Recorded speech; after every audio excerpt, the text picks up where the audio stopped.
지난 시간에 안 드렸더라고. 자, 칸트. 자, 이거 선생님 거다. 똑같은 건데. 자, 칸트. 칸트. 의진아. 칸트.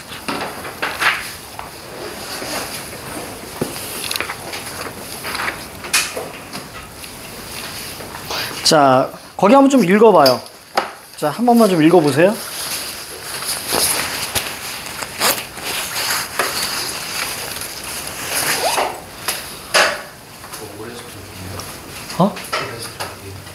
이거 작년 수투일 거야. 작년 수투. 뭐라고? 작년 수투. 여러분들 재작년 수투도 들어갔던 걸로 알고 있는데, 내 기억에. 기말 때도 그럴 거예요. 22년 이후 수특들, 혹은 수완들, 막 이렇게 들어가.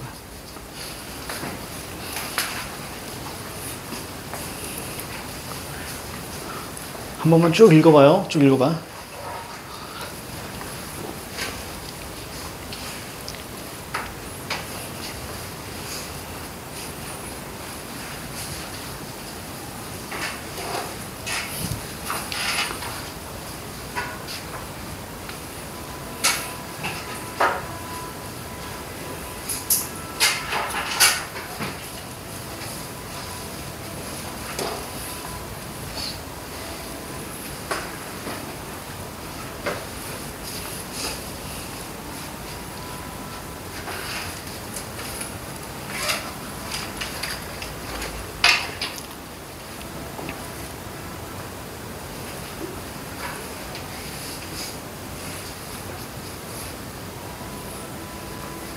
자, 빨리 읽어봐야지.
자, 됐습니다. 같이 해볼게요. 보통 이제 늘 칸트가 나오면 겁을 먹는 경우들이 좀 있어요. 특히 이것과 비슷한 지문이 사실 이제 평가원에서도 한번 나왔었고, 그리고 그 외에도 자, 칸트는 아주 단골입니다. 근데 아이들이 되게 어려워하지만 사실 내용이 별거 없어요. 그것을 증명할 수 있는 게 뭐냐면 거기 보니까 세모와 역세모로만 딱 구분되죠. 이렇게만 정리해 놓으시면 돼요. 읽어가시면서. 그러면 전체 그거에 대해서 판단하면 되기 때문에 지금까지의 어떤 칸트의 지문들은 이렇게 둘로 확연하게 구분이 됩니다. 그렇기 때문에 자, 요거 자, 되게 어려운 것 같지만 생각보다 어렵지 않다. 자, 볼게요. 자, 첫 번째 단락에서는 미와 순고에 대한 공통점에 대해서 이야기하는데, 자, 먼저 볼게요. 우리는 산행 중에 만난 작은 들꽃을 눈여겨보며 뷰티풀. 자, 드높이 높은 솟은 산봉우리를 바라보며 우리는 장엄하다, 숭고하다고 느끼기도 한다. 자, 여기 우리가 사례가 나왔죠. 그렇죠? 여기 사례가 나왔고요. 사례가 나오게 되면 자, 핵심이 뒤에 있다 그랬습니다.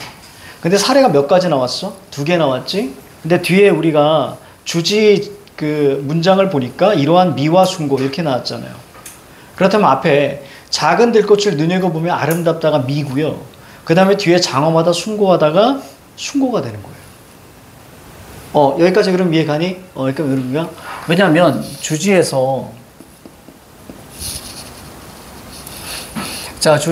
A와 그 다음에 B에 대해서 얘기했다면, 그 다음에 여기 사례 있잖아요. 자, 사례, 예시에서는 당연히 A', 그 다음에 B' 이렇게 나올 수 있어요. 이 둘의 우리가 대응성은 당연히 있을 수밖에 없다. 물론 수특이지만 되게 지문이 예뻐.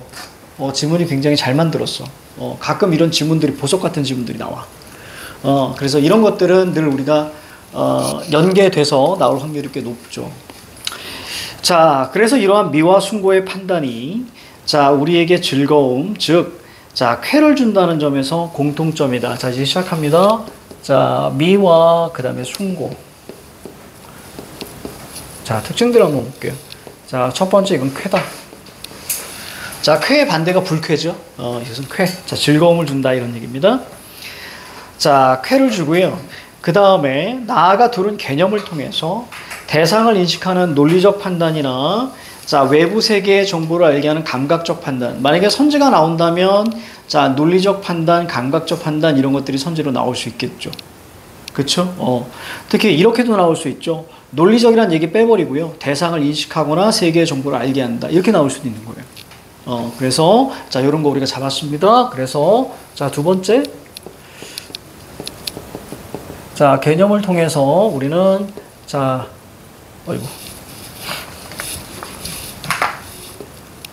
자, 논리 아니고요. 감각 아닙니다.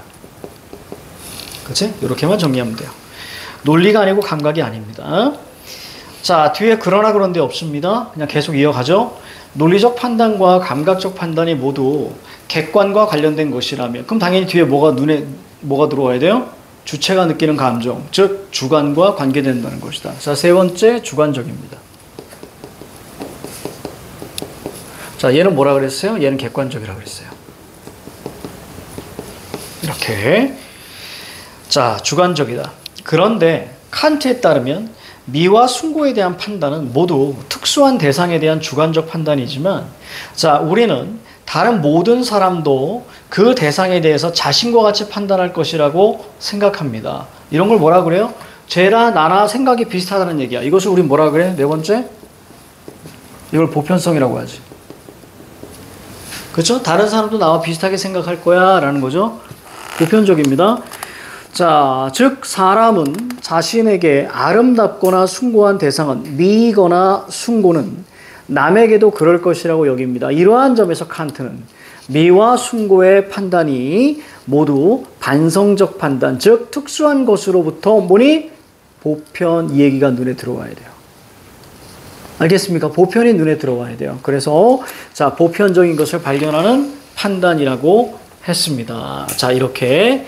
자, 그래서 이 보편이라는 것은 어디서 나오는 거예요? 자, 반성적, 그 다음에 특수한.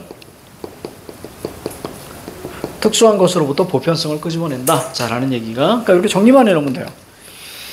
자, 그 다음 단락 갑니다. 하지만 칸트는 다음과 같은 점에서 미와 숭고가 서로 구분된다. 라고 해서 자, 거기 미, 숭고를 쌤이 기호로서 완전히 나눠놨습니다. 완전히 나눠놨어요. 자, 첫째, 자, 미는 형식을 가진 대상에서 경험되는 반면 숭고는 무형식적 대상에서 경험된다. 자, 이제 차이를 한번 볼게요.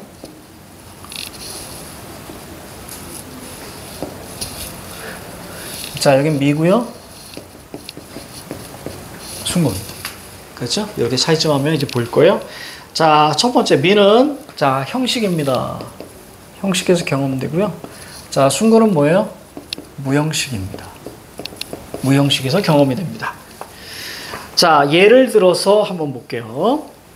자, 멀리서 산을 바라볼 때 그 대사는 자, 산이라는 감각적 형식으로 드러나며 이러한 형식에서 우리는 뭘 경험해요? 아름다움을 경험한다. 그래서 거기다 세모 쳐놨죠? 미죠. 그죠? 미.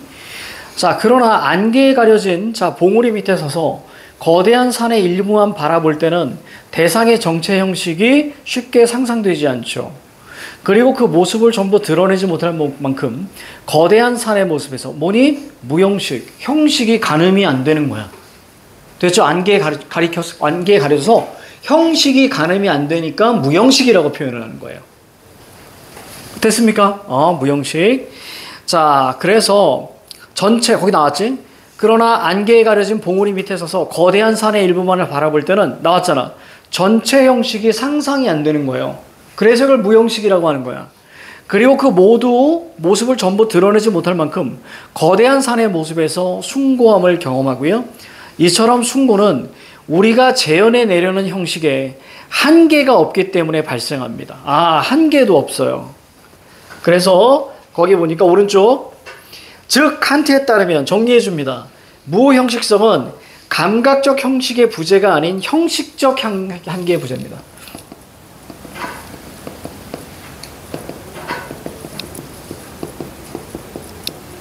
이렇게. 여기서 중요한 포인트는 감각적 형식의 부재가 아니라 그랬어. 적어놔야지.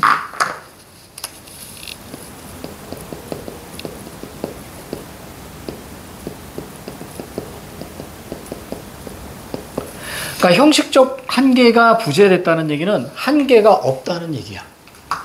됐죠? 그러니까 한계를 가늠할 수가 없는 거야. 한계가 없는 거야. 이런 거죠. 자, 그래서 여기서 우리는 숭고함, 장관, 압도됨을 느끼는 거죠. 그렇게 보시면 돼요. 자, 그 다음에 둘째 갑니다. 자, 미와 숭고는, 자, 그것이 불러일으키는 감정이 다릅니다. 이제 기준이 감정입니다. 자, 미는 직접적으로 즐거움을 준다면 숭고는 불쾌쾌라는 감정을 유발한답니다. 자, 이게 첫째였고요. 자, 둘째. 자, 여기서는 직접적 감정. 거기 보니까 여기까지는 좀 깔끔하게 했다. 형식적 대상과 무형식의 대상. 자, 얘는 뭐냐면 직접적.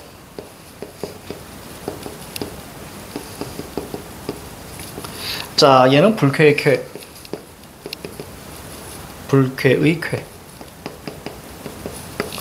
자, 이렇게 이해하시면 돼. 아주 가볍게 얘기할게요. 자, 저기 보시면 예를 들어 꽃이 있어. 꽃, 와, 아름답다. 직접적으로 바로 나온다고요. 감정이. 그렇지? 근데 아까 얘기했처럼, 자, 굉장히 큰 산이 있는데 그 산의 높이를 가늠할 수 없고요. 안개에 딱 가리켜가지고 산의 중간만 딱 보이. 중간부터 끊겼어. 그럼 어떻게 돼요? 인간은 다 보고 싶은데 그것을 다 보지 못하죠. 그럴 때 우리는 뭐 느껴요? 불쾌함을 느끼는 거예요. 이해가지? 다 보이지 않네? 여기서 불쾌함을 느끼는데 아까 뭐라 그랬니? 쾌라 그랬죠? 이 불쾌함 속에서 뭐예요? 형식적 한계의 부재 때문에 뭘 느끼는 거야? 웅장하다, 장엄하다, 숭고하다라는 쾌를 느끼게 된다고. 그러니까 먼저 전체를 알 수 없으니까 불쾌함이 먼저 생겨. 그리고 나서 그 속에서 느껴지는 어떤 감동, 됐습니까? 어떤 장엄함, 이런 것들을 느낀다는 얘기야. 자, 가보자. 자, 우리는 어떠한 대상과 대면했을 때 그것의 전체 모습을 재현해내기 위해 애쓰는 과정. 이 과정에서 자신의 지각 능력 한계에 도달하는 불쾌한 경험을 하게 된다. 됐죠? 즉, 뭐라고요? 자, 가려져 있는 전체 모습을 재현하기 위한 노력을 한답니다.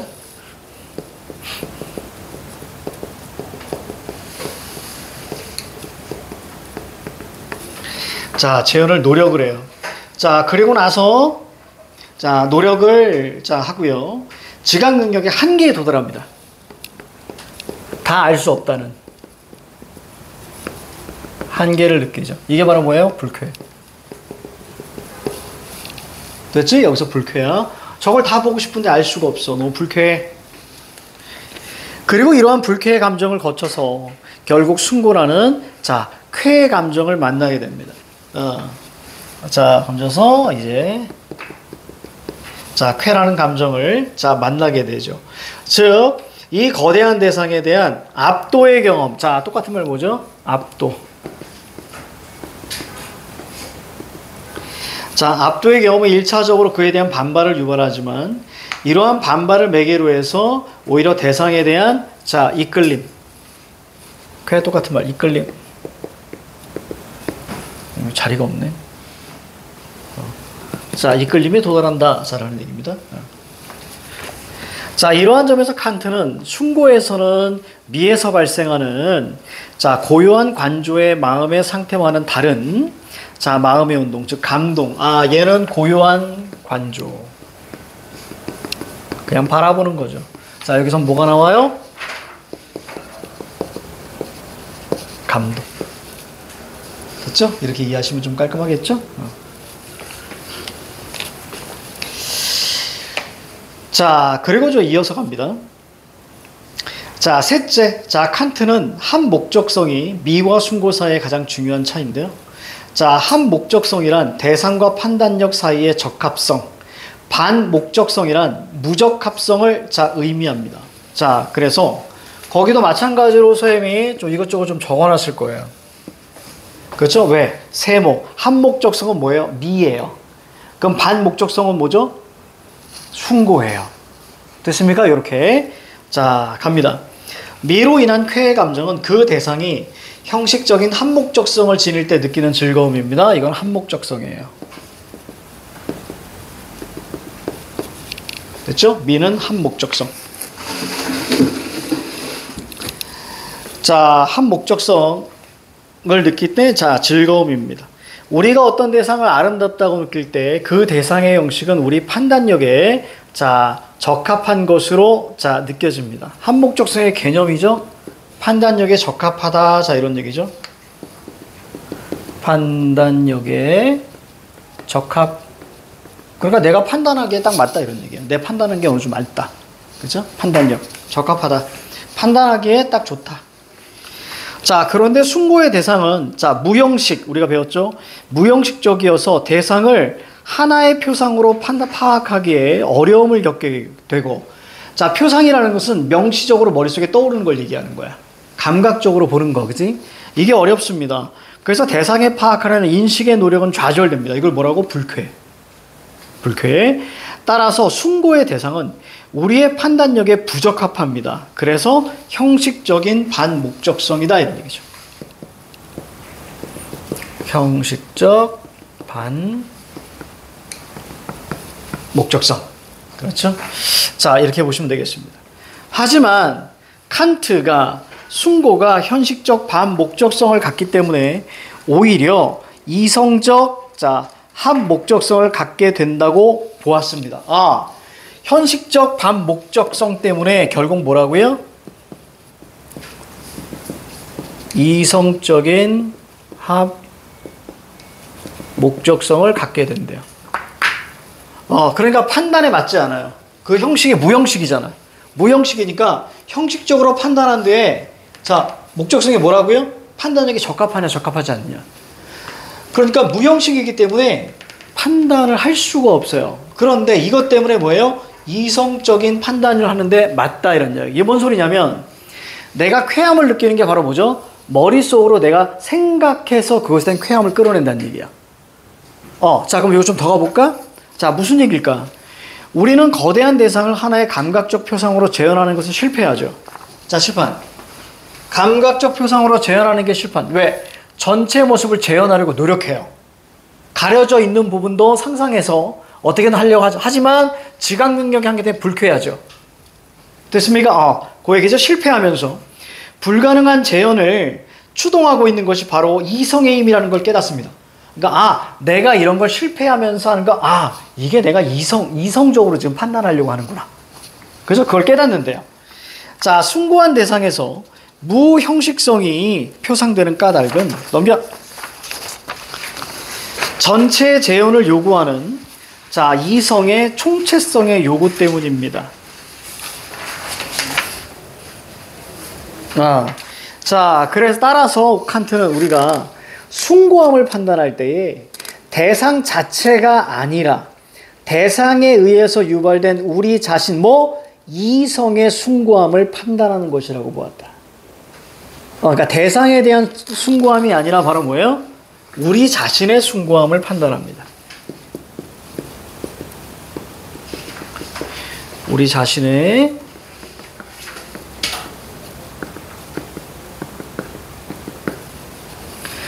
자, 무형식이에요. 도저히 알 수가 없어요. 근데 이걸 이성적으로 계속 재현하려고 한단 말이야. 그렇지? 그때 뭘 느끼는 거야? 이성의 힘을 믿는 거야. 이성이 관여하는구나. 이렇게 믿는 거죠. 자, 그래서 그 밑에 뭐라고 나왔어? 이성에 대해 느끼는 감정이라는 것이다. 즉, 대상의 아름다움의 근거는 자, 아름다움은 뭐니? 대상 자체. 하지만 숭고함의 근거는 우리의 사고방식. 자, 두 글자로 이성. 우리의 이성에서 찾아야 된다. 더 쉽게 갈게. 우리가 우와! 라고 느끼는 게 뭐냐면 거기서 상상하기 때문이잖아. 산이 이렇게 있는데 구름이 이렇게 있고요. 이렇게 됐어. 이게 분명히 더 있을 거야. 그래서 분명히 더 있을 거란 말이야. 더 있을 건데, 자, 우리는 일부만 보고 있는 거죠. 그래서 어떻게 합니까? 불쾌함을 느끼죠. 이거 끝까지 날씨가 맑았으면 참 좋았을 텐데, 이렇게 불쾌함을 느껴. 하지만 여기서의 우리가 이 무형식, 이것에서 우리가, 야, 그래도 대단하다. 더 높겠다라는 것은 우리가 뭐 하기 때문이야? 이성의 힘으로 저만큼 있을 것이라고 생각하기 때문에. 여기까지 이해가니? 이성의 힘으로 저 정도까지 있을 거라고 느끼기 때문에. 그래서 거기서 숭고함을 느낀다는 얘기야. 그래서 사실 대상 자체에서 느끼는 게 아니라 이만큼을 우리가 인식하게 되는 그 어떤 숭고함. 자, 그 얘기란 얘기야. 자, 마지막으로 칸트에 따르면 숭고는 개념을 확장한다 안 한다? 자연의 개념을 확장시키지 않습니다.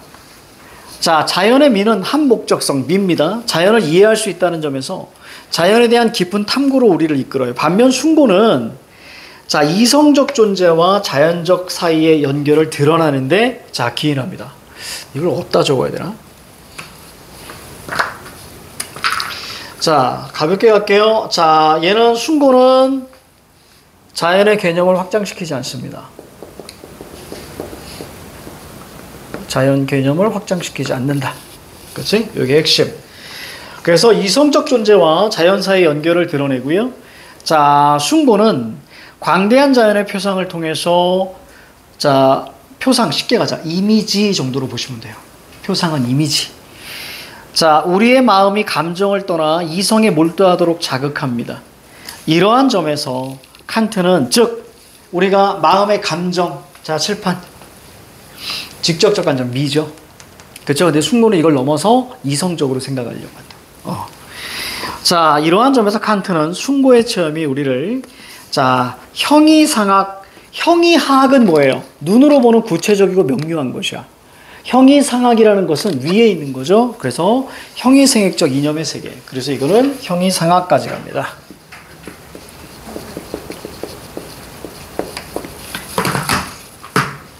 자, 볼게요. 내용이 사실 그리 어렵지 않기 때문에 가볍게 가도 괜찮아. 자, 그러면 문제로서 정리해보자. 1번. 자, 윗글에 대한 설명으로 자, 가장 적절한 것은 이건 그냥 5번이죠. 특정 철학자들이 아닙니다. 특정 철학자 그럼 하나 바로 누구? 칸트. 자, 대상에 대한 두 가지 판단. 자, 어떤 판단? 감정 판단, 숭고 판단. 감정이 아니고 미. 그치? 미에 대한 판단, 숭고에 대한 판단. 자, 이걸 비교하고 둘의 차이 이렇게 해서 마무리. 자, 그 다음 넘어갑니다. 2번. 미와 숭고라 이해한 내용으로 자, 적절하지 않은 것은 미와 숭고는 모두 자, 1번과 2번이 공통점이죠. 1번과 2번이 공통점이야. 그러면 여기서 키워드 갑니다. 주관적 감정 보편성. 그렇죠, 여기 있죠? 주관적이고 보편성입니다. 그렇죠? 1번 선지가 여기에 해당이 되는 거야. 자, 그 다음 2번 갑니다. 자, 미와 숭고는 모두 개념을 통한 인식이나 감각을 통한 지각과 구별되는 뭐니? 주관적 판단. 맞죠? 주관적 판단. 자, 미는 직접적으로 즐거움을 유발하지만 숭고는 불쾌를 매개로 한 간접적 즐거움입니다. 여기 나왔습니다. 얘는 직접적이고요. 얘는 불쾌를 통한 간접적입니다. 한 번을 거치죠. 자, 그리고 4번에 미는 감각적 형식이 존재하는 대상에 의해서 숭고는 자, 감각적 형식이 자, 부재하는 대상에 의해서 자, 경험한다. 감각적 형식이 부재하는 대상이 아니죠. 칠판. A not B죠. 이렇게 표현했습니다. 숭고는. 감각적 형식이 부재하는 대상이 아닌 형식적 한계가 부재한 대상으로부터 느낀다. 알겠죠? 이렇게 표현했어요. 자, 요 얘기가 어딨냐면 바로 위치를 바로 찾아보자. 자, 위치 바로 찾아보시면 그렇지. X 찾으시면 되잖아. X. 두 번째 단락 밑에 두 번째 쪽 오른쪽 제일 끝에. 자, 무형식성은 감각적 형식의 부재가 아니라 형식적 한계의 부재다. 됐습니까? 이렇게 얘기했기 때문에 자, 이 부분이 바로 맞는 겁니다. 틀린 거죠. 형식적 부재하는 대상이 아니라 바로 이제 감각적 형식 부재가 아니라 형식적 한계 부재. 자, 4번 했고요. 자, 5번. 미에서 느껴지는 감정은 대상에 대한 관조를 통해, 자, 숭고는 감동. 여기 있습니다. 관조. 그죠? 미는 고유한 관조고요. 자, 근데 숭고라는 것은 뭐라 그러냐면 감동. 그치? 여기 이렇게 있지, 그치? 이렇게 정리해놓고 찾으시면 돼요. 세모든 역세모든. 자, 그래서 정답은 4번입니다. 자, 3번 문제. 자, 가의 이유로, 자, 가장 적절한 것은, 그럼 동그라미 가를 보니까, 자, 칸트는, 자, 한 목적성이 미와 숭고 사이에, 자, 가장 중요한 차이라고, 자, 이야기했습니다. 자, 그래서 여기에서 우리가, 한 목적성은 미고요. 그 다음에 부적합성. 이것은 이제 다시. 한 목적성이 가장 중요한 차이라고 했습니다. 그래서 한 목적성과 그 다음에 반 목적성. 됐습니까? 자, 요거에 우리가 차이를 좀 잡아줘야 됩니다. 그리고 결국에는, 자, 반 목적성. 숭고는 어디로 간다? 이성적 판단으로까지 간다. 여기까지 머릿속에 잡아줬다면, 자, 정답은 4번입니다. 미는 대상과 판단력 사이의 적합성을 드러내는 반해서, 자, 그래서 한목적성이라고 그랬죠. 자, 숭고는 대상과 판단력의, 자, 부적합성. 똑같은 말이 뭐예요? 반목적성. 됐죠? 한목적성, 반목적성. 자, 통해서 이성과 자연 사이의 적합성을, 자, 드러낸다. 그럼 이성과 자연 사이의, 자, 적합성 보세요. 마지막 단락 봐봐. 마지막 단락 세 번째 줄 보세요. 마지막 단락 세 번째 줄. 반면 숭고는 이성적 존재와 자연 사이의 연결을 드러냅니다. 근데 미는 연결을 드러내지 않는다. 그렇지. 이런 문제가 어려운 문제입니다. 보통 이런 거 나오게 되면 보통 그 단락 안에서 해결하게 되게 나오는데 이거를 세 개 단락을 전부 다 끌고 가서 맥락을 이해했어야만이 자 가능했다. 자, 그 부분이요. 자, 넘어갑니다.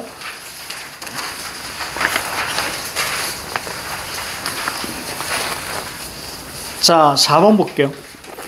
자, 윗글을 바탕으로 기억부터 디귿을 이해한 내용으로 적절하지 않은 것은, 자, 칸트는 크다는 것과, 자, 크기를 구별합니다.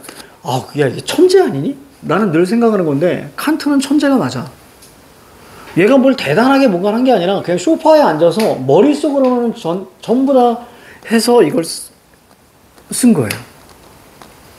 그러니까 미의 판단에 대한 이야기, 그 다음에 우리가 실천 이성 비판해가지고 무슨 윤리에 대한 이야기, 그 다음에 이성에 대한 이야기. 다시 말하면 칸트의 철학을 한마디로 줄이면 인간 사용 설명서.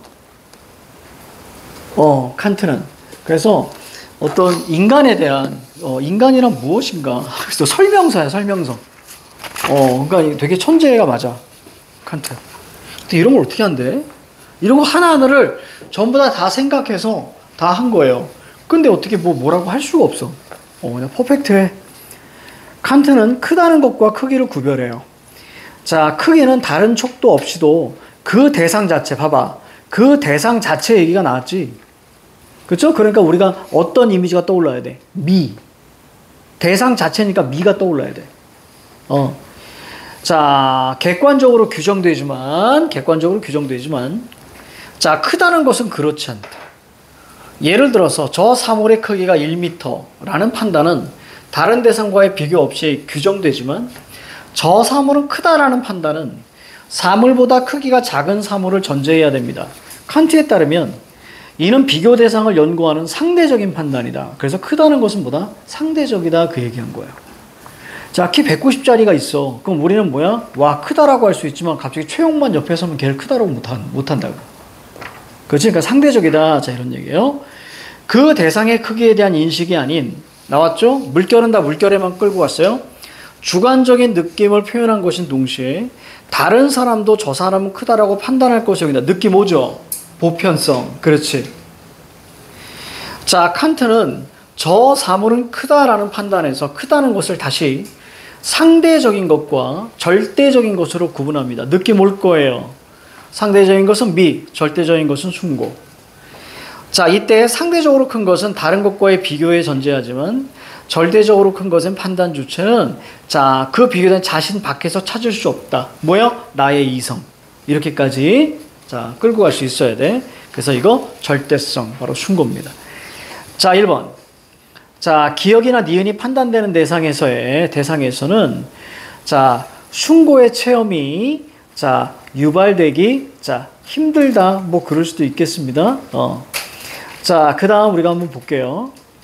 왜냐면 요거 좀 이따가 니은이나 디귿이라는 판단을 했다면 니은과 디귿 자, 미, 그 다음에 숭고 느껴지는 감정은 판단했다면 그러한 판단은 자, 반성적 판단에 해당한다.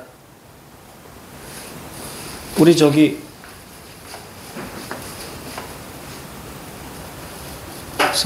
여기 있다. 그쵸? 자, 거기서 니은이 뭐예요? 자, 니은이 상대적, 절대적으로 큰 것. 자, 그러면 이렇게 판단을 했다면 그러한 판단 자체가 반성적 판단이 아니라 자, 잠깐만요.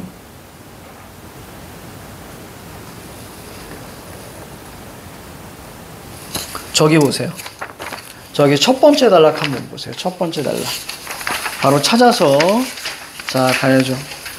첫 번째 단락에 우리가 보시면 마지막 줄.